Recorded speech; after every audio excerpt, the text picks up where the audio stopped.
বিশ্বনবী একবার সাইয়েদনা আনাস রাদিয়াল্লাহু তাআলা আনহুকে একটা ছোট্ট জিনিস আনতে পাঠালেন। ছোট্ট আনাসকে বললেন, আমার জুব্বা নিয়ে আসো। বিষ্ণু সাল্লাল্লাহু আলাইহি ওয়াসাল্লাম শাম দেশের জুব্বা পড়তেন। জুব্বা আনতে যখন বেরোলেন আনাস রাদিয়াল্লাহু তাআলা আনহু, দেখলেন মদিনার অলিতে গলিতে বাচ্চারা কুতকুত খেলে। তো এই খেলা দেখে আনাস রাদিয়াল্লাহু তাআলা আনহু ভুলে গেলেন যে বিশ্বনবীর জামা আনতে হবে। উনি ভুলে যে উনিও দাঁড়িয়ে খেলা দেখতে শুরু করলেন। এখন ঘন্টার পর ঘন্টা যায়, আনাসও আসে না, জামাও আসে না। বিশ্বনবী ভাবলেন, হায় রে, আনাস মনে হয় ভুলে গিয়েছে, কি আর করা যাই, নিজের জামা নিজেই নিয়ে আসে। বিশ্বনবী বের হলেন জামা আনতে।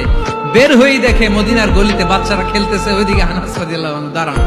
বিষ্ণু সাল্লাল্লাহু আলাইহি ওয়াসাল্লাম কিছু বললেন না, যে উনিও আনাস রাদিয়াল্লাহু তাআলা আনহুর পাশে দাঁড়িয়ে খেলা দেখতে আরম্ভ করলেন। সুবহানাল্লাহ পড়বেন না?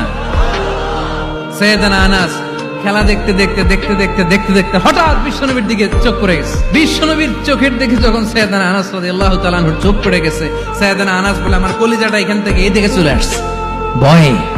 উনি বললেন, আমার গলা শুকিয়ে যেতে আরম্ভ করলো, কাঁপতে লাগলাম।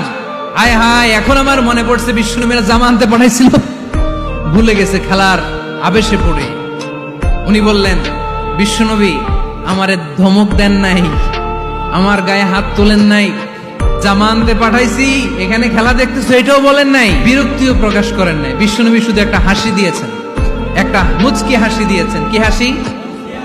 সাইয়েদনা আনাস বলে, ওই যে ওই দিনের বিশ্বনবীর মুচকি হাসির শাসন মরার আগের দিন পর্যন্ত আমি আনাসকে সোজা রাস্তায় রেখেছি, আর ডানে বায়ে নেয় নাই। শাসন করতে জানলে লাঠি লাগে না, শাসন করতে জানলে ধমক লাগে না, শাসন করতে জানলে পিট্টি দেয়া লাগে না। মুচকি হাসি দিয়েও শাসন করা যায় কি যায় না?